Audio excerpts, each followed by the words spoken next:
سپہر کے 3 بجے ہیں۔ السلام علیکم، یہ ریڈیو پاکستان ہے۔ محمد انیس سے خبریں سنیے۔ پہلے اہم خبروں کا خلاصہ۔ وزیر اعظم نے کہا ہے کہ حکومت نادار اور متوسط طبقے کو مزید ریلیف فراہم کرنے پر کام کر رہی ہے۔ نائب وزیر اعظم و وزیر خارجہ چین کے وزیر خارجہ کی دعوت پر کل بیجنگ کے دورے پر روانہ ہوں گے۔ صدر مملکت نے پیداوار سے لے کر ترسیل تک کے عمل میں خوراک کا ضیاع روکنے پر زور دیا ہے۔ خیبر پختونخوا میں بارش سے متعلقہ حادثات میں کم از کم 17 افراد جاں بحق اور 56 زخمی ہو گئے ہیں۔ بھارت کے غیر قانونی زیر قبضہ جموں کشمیر میں سول سوسائٹی کے کارکنوں نے موجودہ صورتحال کی شدید مذمت کرتے ہوئے اسے دنیا کی سب سے بڑی کھلی جیل قرار دیا ہے۔ اور پاکستان سپر لیگ میں کل لاہور میں اسلام آباد یونائیٹڈ کا مقابلہ پشاور زلمی سے ہوگا۔ اور اب خبریں تفصیل کے ساتھ۔ وزیر اعظم شہباز شریف نے کہا ہے کہ حکومت نادار اور متوسط طبقے کو مزید ریلیف فراہم کرنے کے لیے کام کر رہی ہے۔ انہوں نے یہ بات اسلام آباد میں خلیجی بحران کے پیٹرولیم مصنوعات پر اثرات، پاکستان میں موجودہ ذخائر اور عوامی ریلیف کے اقدامات سے متعلق جائزہ اجلاس کی صدارت کرتے ہوئے کہی۔ وزیر اعظم نے کہا کہ معاشرے کے معاشی طور پر کمزور طبقات کو مشکل کی اس گھڑی میں تنہا نہیں چھوڑیں گے۔ انہوں نے کہا کہ موٹر سائیکلوں اور رکشوں کی ملکیتی رجسٹریشن کو جلد از جلد مکمل کرنے کو یقینی بنانے کے لیے صوبائی حکومتوں کے ساتھ رابطے کیے جا رہے ہیں تاکہ مستحقین ممکنہ ریلیف سے فائدہ اٹھا سکیں۔ انہوں نے کہا کہ ڈیجیٹل سسٹم کا استعمال اس بات کو یقینی بنانے کے لیے کیا جائے گا کہ عوامی ریلیف کے اقدامات عام آدمی تک پہنچ سکیں۔ وزیر اعظم نے بتایا کہ انہوں نے سرکاری اخراجات میں کمی کی، ترقیاتی بجٹ میں کٹوتی کی اور 60% سرکاری گاڑیاں فوری طور پر بند کر دی گئی ہیں۔ انہوں نے کہا کہ تیل کی قیمتوں میں اضافے کی تجاویز کو بار بار مسترد کیا گیا ہے اور کفایت شاری سے بچائے گئے فنڈز کو عوامی ریلیف کے لیے استعمال کیا گیا ہے۔ شہباز شریف نے کہا کہ عالمی بحران کے باوجود بروقت فیصلوں سے ایندھن کی بلا تعطل فراہمی کو یقینی بنایا گیا ہے۔ وزیر اعظم نے کہا کہ پاکستان خطے میں امن کے لیے بھرپور سفارتی کوششیں کر رہا ہے۔ اجلاس میں ایندھن کی بچت کے لیے حکومتی اقدامات پر عمل درآمد، مستقبل کے لاہے عمل کے لیے تجاویز اور ایندھن کے موجودہ ذخائر کے بارے میں تفصیلی بریفنگ شامل تھی۔ اجلاس میں وزیر اعظم کی ایندھن کی بچت کے اقدامات اور کفایت شاری مہم کے نفاذ سے متعلق انٹیلیجنس بیورو کی آڈٹ رپورٹ بھی پیش کی گئی۔ اجلاس کو بتایا گیا کہ وزیر اعظم کی کفایت شاری مہم پر عمل درآمد کو یقینی بنایا جا رہا ہے۔ اجلاس میں بتایا گیا کہ ملک کی ضروریات کو پورا کرنے کے لیے ایندھن کے مناسب ذخائر موجود اور مستقبل کے لیے انتظامات کیے جا رہے ہیں۔ اجلاس کو یہ بھی بتایا گیا کہ قومی ضروریات کو پورا کرنے کے لیے ادویات کا وافر ذخیرہ موجود ہے۔ نائب وزیر اعظم و وزیر خارجہ سینیٹر محمد اسحاق ڈار چین کے وزیر خارجہ وانگ جی کی دعوت پر کل چین کا دورہ کریں گے۔ پاکستان اور چین کے درمیان سدا بہار اسٹریٹجک تعاون پر مبنی شراکت داری قائم ہے، جس کی خصوصی قریبی رابطہ کاری اور علاقائی اور بین الاقوامی مسائل پر باقاعدہ مشاورت ہے۔ اس تناظر میں یہ دورہ دونوں فریقوں کو علاقائی پیش رفت کے ساتھ ساتھ باہمی دلچسپی کے دو طرفہ اور عالمی امور پر تفصیلی بات چیت کرنے کا موقع فراہم کرے گا۔ نائب وزیر اعظم کے کندھے کی ہڈی کے فریکچر کے بعد آرام کے طبی مشورے کے باوجود ان کا یہ دورہ پاکستان کی طرف سے چین کے ساتھ تعلقات کو دی جانے والی اہمیت کا ثبوت ہے۔ خوراک کے ضیاع کے خاتمے کا عالمی دن آج منایا جا رہا ہے۔ اس سال دن کا موضوع ہے خوراک کا ضیاع۔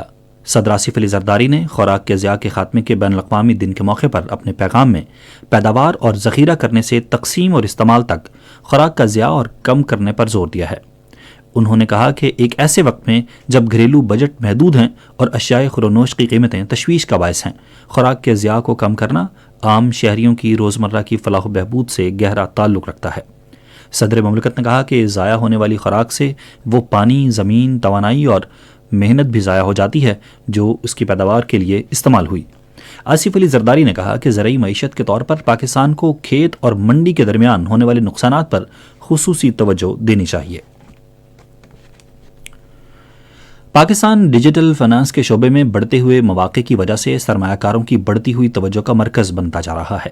چین کے فنوولوشن گروپ اور فن لیب کے ایک وفد نے securities and exchange commission of Pakistan کے چیئرمین ڈاکٹر کبیر احمد سدھو سے ملاقات کی۔ اجلاس میں ڈیجیٹل فائنانس ریگولیٹری اصلاحات اور مالی شمولیت کے فروغ پر تفصیلی تبادلہ خیال کیا گیا۔ کمپنی نے securities and exchange commission of Pakistan کی اصلاحات کو سراہا اور پاکستان کی ڈیجیٹل معیشت میں مالیاتی مسائل کے جدید بنیادوں پر حل کے لیے اپنے عزم کا اظہار کیا۔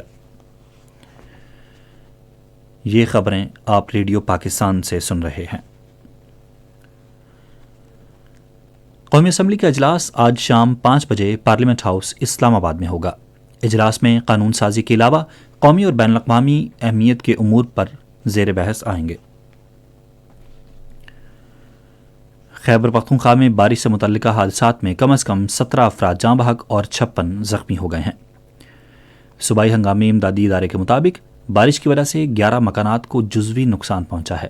Director general P D M نے متاثرہ اضلاع کی انتظامیہ کو ہدایت کی ہے کہ متاثرین کو جلد از جلد امدادی سامان فراہم کیا جائے۔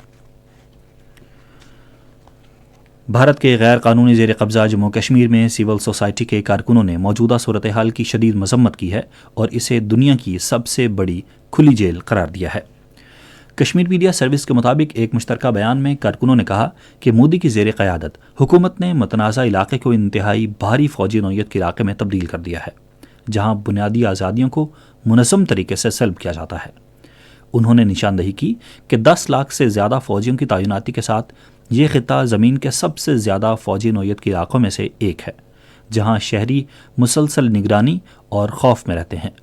انہوں نے اس بات پر روشنی ڈالی کہ بھارتی فوج کا علاقے میں قتل عام کا طویل اور سنگین ریکارڈ ہے، جس سے اسے استثناء اور جبر کا ماحول قائم رکھنے میں مدد ملتی ہے۔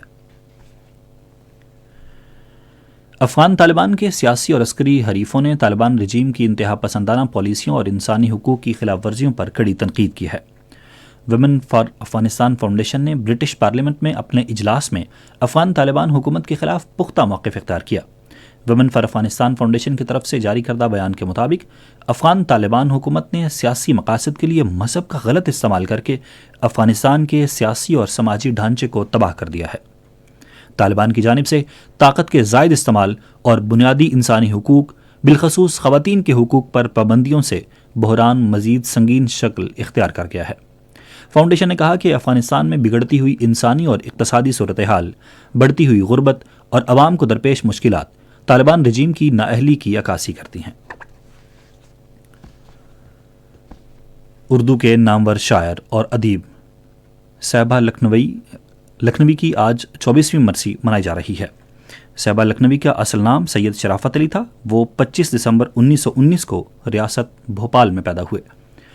انہوں نے قیام پاکستان کے بعد کراچی میں سکونت اختیار کی اور 1951 میں افکار میگزین کا آغاز کیا، جو 57 سال تک مسلسل شائع ہوتا رہا۔ صہبا لکھنوی کے شعری مجموعے ماہپارے اور زیر آسماں کے ناموں سے شائع ہوئے، جبکہ ان کی نثری تصانیف میں میرے خوابوں کی سرزمین، اقبال اور بھوپال، مجاز ایک آہنگ، ارمغان مجنو، رئیس امروہی، فن و شخصیت اور منٹو ایک کتاب شامل ہیں۔ وہ آج کے دن 2002 میں کراچی میں انتقال کر گئے تھے۔ پاکستان سپر لیگ میں کل لاہور میں اسلام آباد یونائیٹڈ کا مقابلہ پشاور زلمی سے ہوگا۔ میچ شام 7 بجے شروع ہوگا۔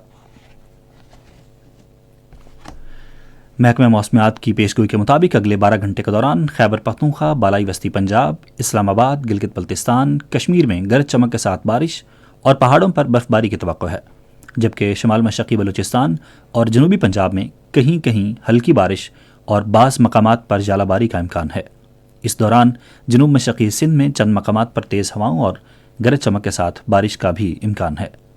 آج ریکارڈ کیا گیا بعض بڑے شہروں کا درجہ حرارت: Islamabad 23 degree centigrade, Lahore 29، Karachi 30، Peshawar 19، Gilgit 16، Murree 11، Muzaffarabad 13، جبکہ سری نگر 14، جموں 28 اور لیہ میں 8 ڈگری سینٹی گریڈ ریکارڈ کیا گیا۔ اور اب آخر میں خبروں کا خلاصہ ایک مرتبہ پھر۔ وزیر اعظم نے کہا ہے کہ حکومت نادار اور متوسط طبقے کو مزید ریلیف فراہم کرنے پر کام کر رہی ہے۔ نائب وزیر اعظم و وزیر خارجہ چین کے وزیر خارجہ کی دعوت پر کل بیجنگ کے دورے پر روانہ ہوں گے۔ صدر مملکت نے پیداوار سے لے کر ترسیل تک کے عمل میں خوراک کا ضیاع روکنے پر زور دیا ہے۔ خیبر پختونخوا میں بارش سے متعلقہ حادثات میں کم از کم 17 افراد جاں بحق اور 56 زخمی ہو گئے ہیں۔ بھارت کے غیر قانونی زیر قبضہ جموں کشمیر میں سول سوسائٹی کے کارکنوں نے موجودہ صورتحال کی شدید مذمت کرتے ہوئے اسے دنیا کی سب سے بڑی کھلی جیل قرار دیا ہے۔ اور پاکستان سپر لیگ میں کل لاہور میں اسلام آباد یونائیٹڈ کا مقابلہ پشاور زلمی سے ہوگا۔ اسی کے ساتھ ہی خبریں ختم ہوئیں۔ مزید خبروں اور تجزیوں کے لیے آئیے ہماری ویب سائٹ پر، پتہ ہے radio.gov.pk، اور فیس بک کے link radio Pakistan news official پر آپ براہ راست ویڈیو سٹریمنگ بھی ملاحظہ کر سکتے ہیں۔